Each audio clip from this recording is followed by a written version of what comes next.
요즘에는 남은 자들에 관한 얘기가 상당히 많이 나오고 있습니다. 그래서 남은 자 신앙이란 말을 하죠.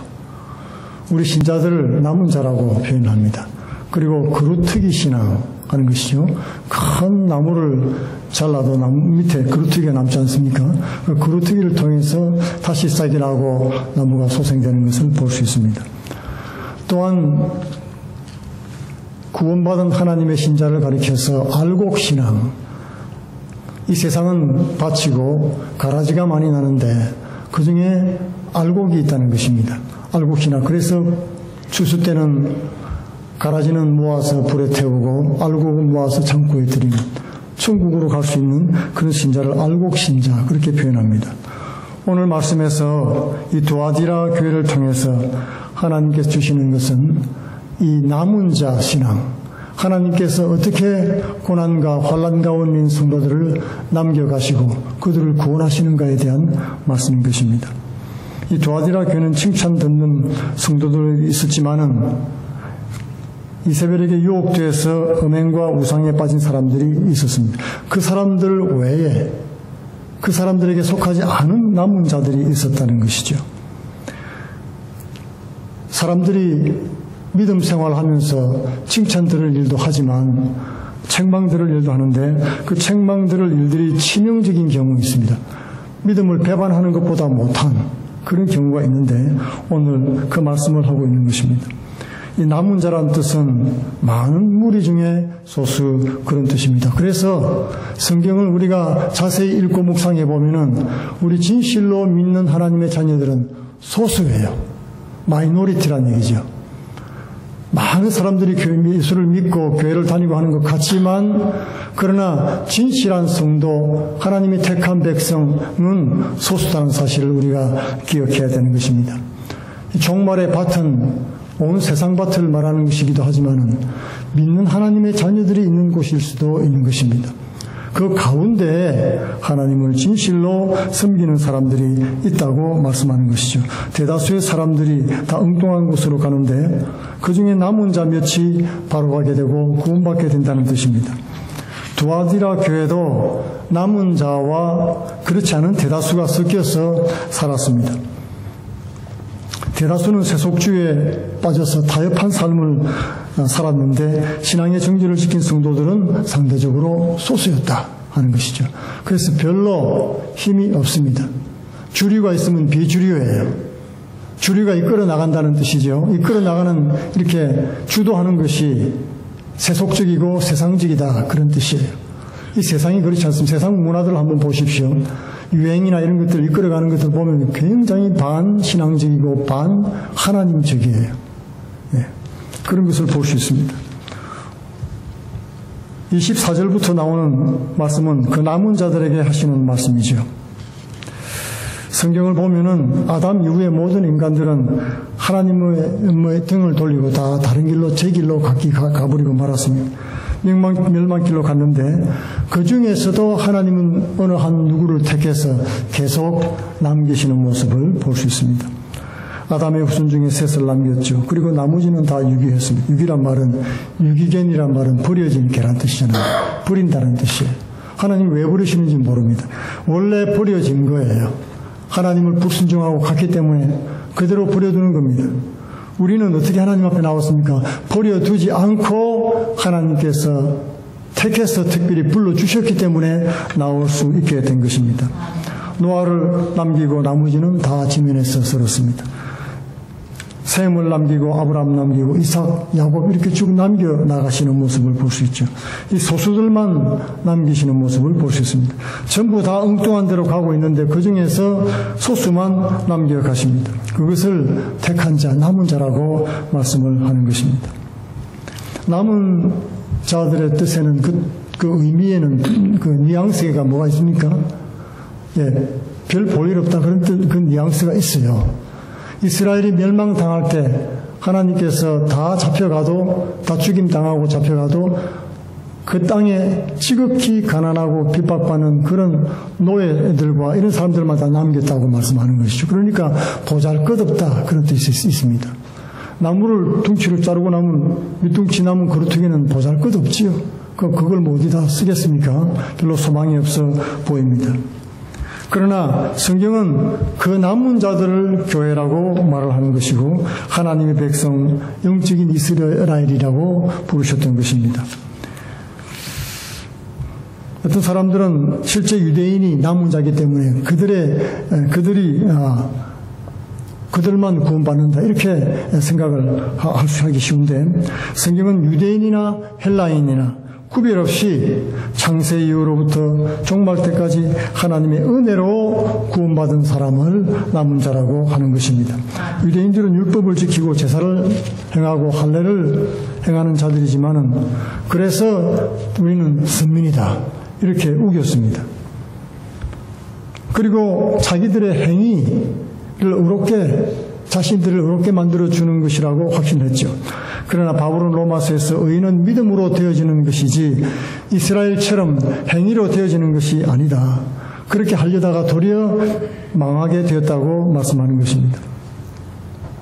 구약의 이스라엘 민족은 실제 영적인 이스라엘을 설명해주는 모형이라고 그랬죠. 모형이란 말은 타이폴로지란 뜻이죠. 어떤 샘플이란 뜻입니다. 로마서 11장 서두에 이렇게 말씀하고 있죠. 그러므로 내가 말하노니 하나님이 자기 백성을 버리셨느냐? 그럴 수 없느니라. 이스라엘 그럼 버리고 말았느냐? 택한 백성이 아니냐? 그렇게 물으니까 그것이 아니다. 나도 이스라엘 자손이고 베냐민 집하고 아브라함의 씨에서 난 자다. 하나님이 그 미리 아신 자 백성을 버리지 아니하신다. 너희가 성경이 엘리야를 가리켜 말한 것을 알지 못하느냐? 저가 이스라엘을 하나님께 송사하되 이스라엘을 고발한 거예요. 하나님, 저들이 주의 선지자들 다 죽여버리고 제단을 헐어버리고 나만 남았습니다. 그런데 내 목숨도 차지려 하나이다. 그때 저에게 대답하신 것이 무엇이뇨? 내가 나를 위하여 바알에게 무릎 꿇지 아니하는 사람 7천을 남겨두었다 하셨으니 그런즉 이와 같이 이제도 은혜로 택하심을 따라 남은 자가 있느니라. 남은 자가 있다는 것입니다. 이스라엘이나 헬라인, 유대인 구별이 없이 남은 자가 있습니다. 열왕기상 19장 14절의 말씀을 인용해서 대답하기를 저가 대답하되 내가 만군의 하나님 여호와를 위하여 열심히 특심하오니 이는 이스라엘 자손이 주의 언약을 버리고 주의 단을 헐며 칼로 주의 선지자들을 죽였으며며 오직 나만 남았거늘 저희가 내 생명을 찾아 취하려 하나이다. 이스라엘 백성 중에 하나님 섬기는 자는 이제 나만 남았나이다. 우리가 가끔 신앙생활 하다 보면 외로움을 느끼죠. 진실로 믿지 않는 그렇게 보이는 사람들은 많은 것 같고 참말로 믿으려고 하는 나는 바보 같고 그렇게 느껴질 때가 있다는 것입니다. 그때 하나님께서 위로해 주십니다. 내가 이스라엘 가운데 7천을 남기리니 다 무릎을 바알에게 꿇지 아니하고 그 입을 바알에게 맞추지 아니한 자니라. 제대로 나가는 사람이 없을 것 같은 이 세상에도 하나님이 남기신 사람들이 있다는 것입니다. 진실로 하나님을 믿고 우상에 무릎 꿇지 않는 참 믿음을 지키려고 몸부림을 치는 사람이 있다는 것입니다. 요한복음 1장 12절에 하나님의 백성은 혈통이라나 육정으로 나는 것이 아니고 하나님의 은혜로 남겨지는 자들입니다. 하나님 은혜 앞에 그 누구도 구별이 없는 것입니다. 구약의 이방 사람들이 구원받는 모습을 계속해서 하나님께서 보여주시고 있습니다. 여러분 잘 아는 그 믿음의 사람 갈렙, 그니스 사람이죠. 예. 또 이방 사람 욥의 기록을 우리가 볼 수가 있습니다. 또한 룻은 모압 사람이었죠. 라합은 가나안 사람이었습니다. 장군 나아만은 아람 사람이었습니다. 시돈 사람 사렙다 과부 이런 사람들은 다 하나님께 사랑받고 구원받은 신앙의 대표적인 인물들인 것입니다. 이런 이방인들이 계속해서 구원받는 모습을 보여주고 있는 것입니다. 구원은 어떤 특별한 사람들을 위한 것이 아니라는 것이죠. 아브라함의 자손 중에 소수의 사람 제외하고는 전부 버림을 받았습니다. 그걸 성경에는 모두 세세하게 기록해 놓았죠. 로마서 11장 7절에는 그런 적 어떠하뇨? 이스라엘이 구하는 것을 얻지 못하고 오직 택하심을 입은 자가 얻었고 그 남은 자들은 완악해졌느니라.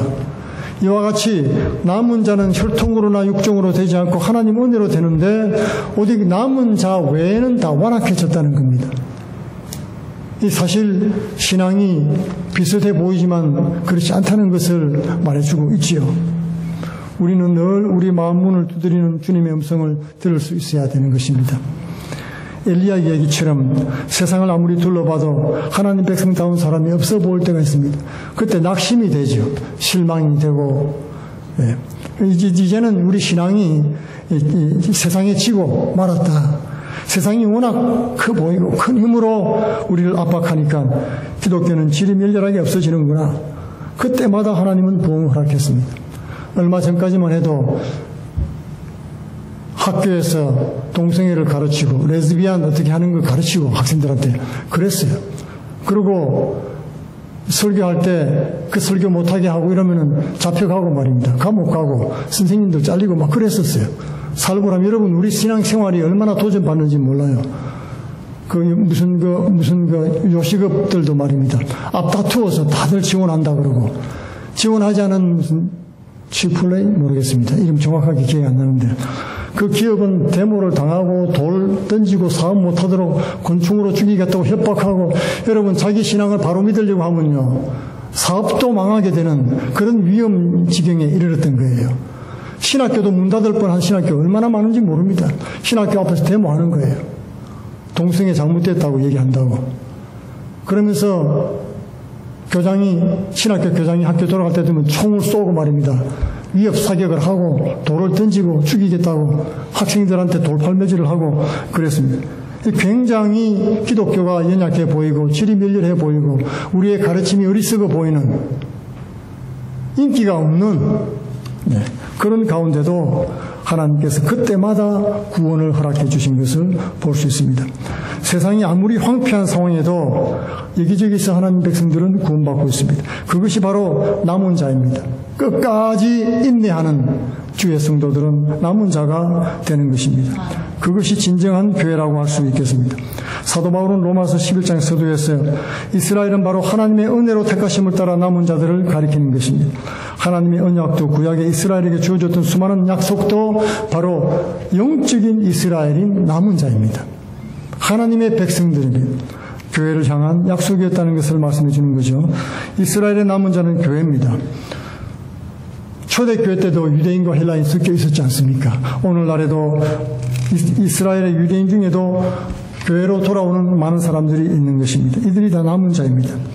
이 그루트기 신앙, 남아있는 이 남은 자 신앙은 성경을 이해하는 데 굉장히 중요하고 성경에 아주 중요한 기간이 되는 그런 사상이라고 할 수 있습니다. 구약과 신약을 통해서 이 남은 자 사상, 남은 자 이야기는 늘 구약과 신약을 꿰뚫고서 계속 말씀해 주고 있는 거예요. 이스라엘은 자기들만 구원받았다. 특별한 우리만 구원받는다. 어떤 의식을 행하면 구원받는다. 이렇게 하지만은 그렇게 해서 구원받는 것이 아니다. 이사야의 두 아들이 있었지요. 그 첫째 아들 이름이 스왈야숲입니다. 그 뜻이 남은 자만 돌아오리라 그런 뜻이에요. 둘째 아들 이름은 말살렐 하스바스인데 급히 빼앗으란 뜻입니다. 이제 전쟁이 나고 아수르가 침공해 올 테니까 그러면 다마스커스와 사마리아가 완전히 다 괴멸되고 말 것이다. 급히 빼앗으라. 전쟁이 있을 것이다. 그러면서 첫째 아들은 남은 자만 돌아올 것이다. 그런 뜻이죠. 이사야 10장 20절에 그 나라에 이스라엘의 남은 자와 야곱 족속이 피난한 자들이 다시는 자기를 친 자를 의뢰하지 아니하고 이스라엘의 거룩한 자 여호와를 진실이 의뢰하리니 남은 자 곧 야곱의 남은 자가 능하신 하나님께로 돌아올 것이다. 22절에 이스라엘이여 내 백성이 바다의 모래가 될지라도 남은 자만 돌아오리니 넘치는 공의로 회밀이 작정되었습니다. 하나님께서 바다의 모래 같은 이스라엘 백성을 다 멸해버리고 멸망시켜버리고 남은 자만 택해서 세우겠다고 말씀하신 것입니다. 신약성경 로마서 9장 27절에 이를 잘 말씀하고 있죠. 또 이사야가 이스라엘에 관하여 외치되 자손의 수가 비록 바다와 모래가 될지라도 남은 자만 구원을 얻으리니 이스라엘 백성이라도 여러분 남은 자만 구원을 얻는 것입니다. 이스라엘 백성이 구원받는 것이 아닙니다. 이름 얻었다고 구원받는 것이 아닙니다. 헬라인 중에도 남은 자가 있다는 것을 기억해야 됩니다. 한국 사람도 남은 자가 있습니다. 전 세계에 하나님의 택하신 남은 자들이 있습니다. 하나님의 은혜로 건지심을 받은 그들을 이스라엘이라고 성경은 말씀을 하고 있다는 것입니다. 로마서 9장 28절에 주께서 땅 위에서 그 말씀을 이루사 필하시고 끝내리라 하셨느니라. 또한 이사야가 미리 말한 바 만일 만군의 주께서 우리에게 씨를 남겨두지 아니하셨더라면 우리가 소돔같이 되고 고모라 같았을 것입니다. 함과 같으니라. 우리는 모두 소돔과 같이 고모라 같이 멸망받아야 될 사람이라는 것입니다. 이 세상을 가리켜서 예수님께서 뭐라고 말씀했습니까? 이 악하고 음란한 세상이라고 말했습니다. 이 악과 음란은 우리가 사는 세상의 특징이에요. 이 소돔 같고 고모라 같은 멸망받아야 될 그런 세상이 하나님의 은혜로 남김을 받았다는 것입니다. 우리 남은 자들의 자격이 무엇이겠습니까? 착하게 살면 됩니까? 열심히 살면 되겠습니까? 그 어떤 조건도 성경은 제시하지 않고 있습니다. 왜 내가 예수 믿는지 알 수가 없습니다. 왜 사랑을 받았는지 하나님의 자녀가 되는지 우리는 스스로 설명할 수가 없습니다. 우리보다 훨씬 나은 사람들 많이 있습니다. 열심히 사는 사람들 많이 있습니다. 선한 사람 많이 있습니다. 위대한 일을 하는 사람도 있고요. 그런데 왜 우리를 불러주셨습니까? 그건 다 은혜로 되었다고 말씀해주고 있습니다. 이 은혜 사상이 세상 사람들은 이해가 가지 않습니다. 열심히 한 사람한테 돌아가야지 왜 그냥 아무 공로 없이 은혜로 주어지느냐. 여러분, 부모가 그 자녀에게 긍휼을 베푸는데 무슨 이유가 있습니까? 이유가 없는 것입니다. 헬미 행위로 말미암지 않으니 그러면 은혜가 은혜되지 못한다고 성경은 말씀하는 것입니다. 에베소 2장 8절에는 너희가 그 은혜를 인하여 믿음으로 말미암아 구원을 얻었나니 이것이 너희에게서 난 것이 아니요 하나님의 선물이라. 행위에서 난 것이 아니니 이는 누구든지 자랑치 못하게 합니다. 여러분, 선물은 귀한 것이지요. 어떤 선물은 돈으로 살 수 없는 귀한 것이 있습니다. 생명을 선물로 받았다. 여러분, 그 돈으로 어떻게 바꿀 수 있겠습니까? 예, 너무나 귀한 것입니다. 로마서 9장 30절에 그런즉 의를 쫓지 않은 이방인들이 의를 얻었나니 곧 믿음에서 난 의예요. 의의 법을 쫓아간 이스라엘은 법에 이르지 못하였으니 어찌 그리하뇨. 이는 저희가 믿음에 의지하지 않고 행위에 의지함이라 부딪힐 돌에 부딪혔느라. 자신의 의를 믿고 자신의 선함을 믿고 의지했던 사람들은 구원에서 다 떨어져 나갔다는 것입니다. 여러분, 야곱이 에서보다 착해서 남긴 것이 아닙니다. 야곱은요, 사기꾼이었습니다. 그 이름대로 살아갔어요. 다윗이 사울 왕보다 훌륭한 사람이 되어서 남긴 것이 아닙니다. 다윗이 더 파렴치했습니다. 자기의 충직한 신하 부하장수 우리아를 죽이고 그 아내를 빼앗았죠. 그리고 다윗은 자기 힘을 믿고 이제 성공하고 잘 되자 인구조사를 시켰어요. 인구조사는 왜 시키냐면은 자기 나라의 장정들, 군인들, 칼 들 수 있는 세력이 얼마나 되는지 알아보기를 원했습니다. 하나님을 잘 의지하다가 이제는 힘이 세지니까 자기 힘을 의지했다는 것입니다. 다윗이 잘했기 때문에 택해진 것이 아니라 택해졌기 때문에 나중에 잘 됐다는 것입니다. 다윗은 하나님을 믿고 하나님을 기뻐한 인물이었지요. 무슨 거룩한 행위를 한 것이 절대 아니라고 하는 것입니다. 우리는 성경에서 위인 찾기를 하는 것이 아닙니다. 우리가 묵상을 할 때 그런 것을 묵상하는 게 아니에요. 이게 위대한 사람을 묵상하는 것이 아닙니다. 하나님을 묵상하는 거예요. 하나님의 구원, 하나님의 은혜, 그분의 긍휼하심을 발견하고 그분을 찬양하는 것이 우리의 묵상이 되는 것입니다. 그리스도인이었던 러시아 황제 니콜라스 1세가 있습니다. 그 사람의 일화가 있는데 그 사람 밑에 총망되는 훌륭한 장교 한 사람이 있었습니다. 그래서 재정을 맡겼는데 이 장교가 그냥 도박에 빠졌죠. 큰 액수는 아니고 매일 조금씩 빼나갔습니다. 여러분, 한꺼번에 왕창하는 사람은 두렵죠. 그런데 조금씩 하면 잘 몰라요. 조금씩. 이 중독이라는 것이 사실 조금씩이 중독입니다. 그렇게 도박을 했는데 1년이 지나고 2년이 지나고 3년이 지나고 이제 빼낸 금액 액수가 굉장히 많아졌습니다. 감사가 나오는데 계산해 보니까 도저히 갚을 수 없는 금액이 됐습니다. 이제 꼼짝없이 감옥 가게 됐구나. 그리고는 결심을 하죠. 내가 감옥 가는 수모를 당하느니 차라리 죽고 말겠다. 권총을 들고 밤 12시가 되면 이제 자결하려고 마음을 먹었습니다. 기다리다가 이제 빈종이에다가 자기 형편과 처지에 대해서 쭉 적어 나갔습니다. 이 엄청난 빚을 누가 갚을 수 있는가? 나는 죽음으로밖에 갚을 수 없다. 누가 갚을 수 있겠는가?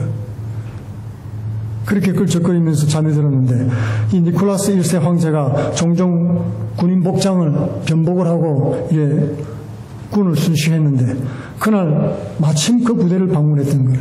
모든 막사 불이 다 꺼져 있는데 그 막사만 불이 켜져 있으니까 들어가 봤습니다. 한 젊은 장교가 군총을 손에 들고 무언가를 쓰다가 잠이 들었어요. 그걸 봤더니 누가 갚을 수 있는가? 나의 죽음밖에 없다. 죽음만이 갚을 수밖에 없다. 그렇게 이제 써 있는 거예요. 누가 갚을 수 있는가? 그 앞에다가 부대의 재정 서류를 놓고 잠이 들었는데 보니까 빚 때문에 자살한다는 것을 알게 됐지요. 니콜라스 1세는 그리스도인이었습니다. 그래서 누가 이 빚을 갚을 수 있는가라고 쓴 글자 밑에 나 니콜라스라고 크게 썼습니다. 그리고는 거기다가 황제의 사인을 딱 해놨던 것입니다. 그리고는 나갔죠. 이 장교가 자다가 확 일어나 보니까 너무 많이 잤습니다. 죽어야 되는데 총 들고 이제 죽으려고 딱 보니까 자기가 써놓은 낙서 밑에 큰 글씨로 남의 글씨가 써 있는 거예요. 나 니콜라스라고 써 있습니다. 그리고는 그 밑에 사인이 떡 되어 있었습니다. 이 장교는 재정을 맡아서 있었기 때문에 황제의 사인을 자주 봤지요. 그래서 얼른 다른 서류를 가져와서 그 사인을 보니까 진짜 황제의 사인인 거예요. 깜짝 놀랐습니다. 아, 내 사정을 황제가 다 알았구나. 와서 봤구나. 그런데 나를 감옥에 넣거나 처벌하지 않고 도리어 네 빚은 내가 다 갚아주마. 나 니콜라스라고 쓰고 사인을 딱 하고 갔다는 거죠. 믿을 수가 없었습니다. 바로 그때 황제의 궁중에서 돈가방을 실은 마차 한 대가 도착을 했습니다. 그리고는 정확하게 그 메꿔야 될 돈을 다 메꿔놓고 가버렸던 것입니다. 은혜는 바로 그런 것입니다. 이 젊은 장교는 내가 한 것이라고는 죄 지은 것밖에 없는데 왜 그분이 손해를 보아가면서 내 빚을 갚아주는가? 니콜라스 황제는 하나님의 은혜가 어떤 것인지 이 청년 장교에게 가르쳐주고 있는 것입니다. 우리가 바로 그런 하나님의 은혜 때문에 남은 자들이 된 것입니다. 예수 그리스도의 십자가 보혈로 죄사함 받고 하나님의 자녀가 되고 교회가 되고 영적인 이스라엘이 된 것입니다. 그러한 은혜로 남은 자들이 두아디라 교회에 있었습니다. 아주 소수로 남아 있었어요. 그리고 이들에게 두아디라에 있어서 이 교훈을 받지 아니하고 사단의 교훈이죠. 악한 음란한 교훈입니다. 소위 사단의 깊은 것을 알지 못하는 너희에게 말하노니 너희에게는 다른 짐을 지을 것이 없느니라. 이렇게 말씀을 주었습니다. 사단의 깊은 것, 이것은 시크릿이라고 되어 있습니다. 사단의 비밀, 사단의 가르침의 비밀, 이런 것이죠. 밀교의 가르침 이런 것들이 있습니다. 블랙 매직 같은 것도 있고 여러 다양한 것들이 있죠.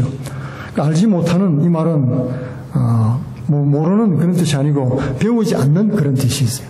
사단의 가르침을 받아들이지 않는, 그들의 교훈이나 가르침을 배우지 않은 그런 사람들, 그리고 그들의 교훈에 빠져들지 않은 사람들, 그런 뜻이죠.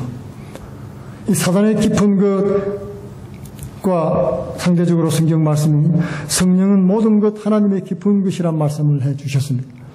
이 사단의 깊은 것이 있는가 하면은 성령의 모든 것 하나님의 깊은 것이 있다는 것입니다. 우리는 그리스도 안에서 성령 안에서 말씀을 읽고 설교 말씀을 들을 때 하나님의 깊은 것을 깨달아 알 수가 있습니다. 주님의 뜻을 알 수가 있죠. 구원의 도리를 알 수가 있는 것입니다. 마찬가지로 이 세상에는 세상의 가르침과 세상의 도리들이 있습니다. 그런 도리에 깊이 빠지지 않고 그들을 받아들이지 않은 그런 두아디라 신자들이 있었습니다. 이 세상에는 하나님의 진리의 말씀을 가르쳐 주어도 아주 완고하게 받아들이지 않는 사람들이 많이 있습니다. 그러나 우리는 때를 만나든지 만나지 못하든지 늘 기회가 되는 대로 진리의 말씀을 선포해야 되는 것입니다. 진리가 뭐냐고 묻는 사람들에게 대답할 말을 항상 준비해야 된다는 것이죠.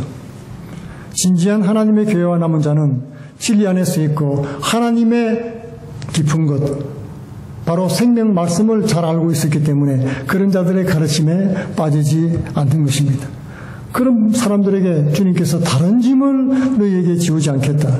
은혜로만 구원받는 것으로 만족하지 못하는 사람들이 있습니다. 늘 다른 짐을 사람들에게 지웁니다. 마태복음 23장 13절에 그러므로 무엇이든지 저희 말하는 바는 행하고 지키되 저희 하는 행위는 본받지 말아라.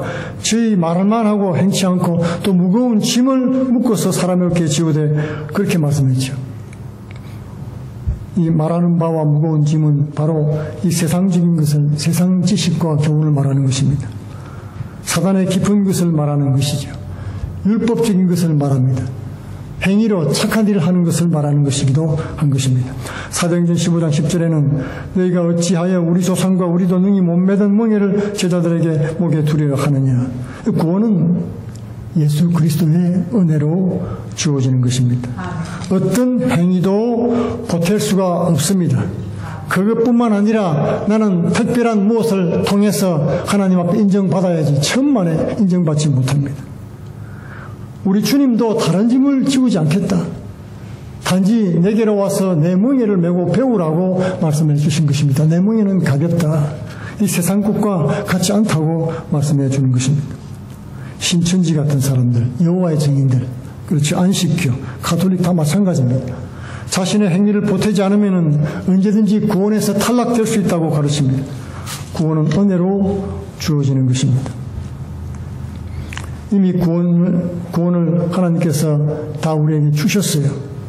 그러면서 구원을 이루라고 말씀해 주었습니다. 이 말씀은 온전히 이루어진 구원을 믿음으로 제대로 누리라는 뜻이에요. 믿음을 가지고 하나님께서 이루어주신 구원을 누리라는 것입니다. 하나님이 구원을 이루어주시면 뭐합니까? 구원받은 줄도 모르고 믿지도 아니하고 불신하게 살면 아무 소용이 없는 것입니다. 하나님이 행하신 구원을 온전히 믿지 못하는 것이죠. 마태복음 11장 10절에는 세례 요한 이후로 천국은 침노를 당한다고 말하고 있습니다. 천국은 이미 주어졌습니다. 열렸다는 거예요. 천국 문이 열렸어요. 그러나 믿음으로 침노하는 자만 차지할 수가 있는 것입니다. 믿는 만큼, 침노하는 만큼 차지하고 누린다는 것입니다. 그것이 하나님의 구원의 능력입니다. 예수 그리스도는 이미 주어졌습니다. 그분을 믿고 그분 이름을 구하고 그분 안에 있는 영광의 기업과 보화를 누리는 것이 그리스도인의 삶인 것입니다. 예수를 믿고 하나님 자녀로 이 땅에 살아가는 것은 천국을 이미 우리가 맛보는 것이에요. 천국 영생을 바라볼 수 있도록 하나님께서 만들어 주신 겁니다. 너희는 여호와 하나님의 선하심을 맛보아 알지어다. 이 땅에서 예수님께서 하신 일이 무엇입니까? 눈먼 자 보게 하고 안병 일으키고 눈병자를 고치시고요.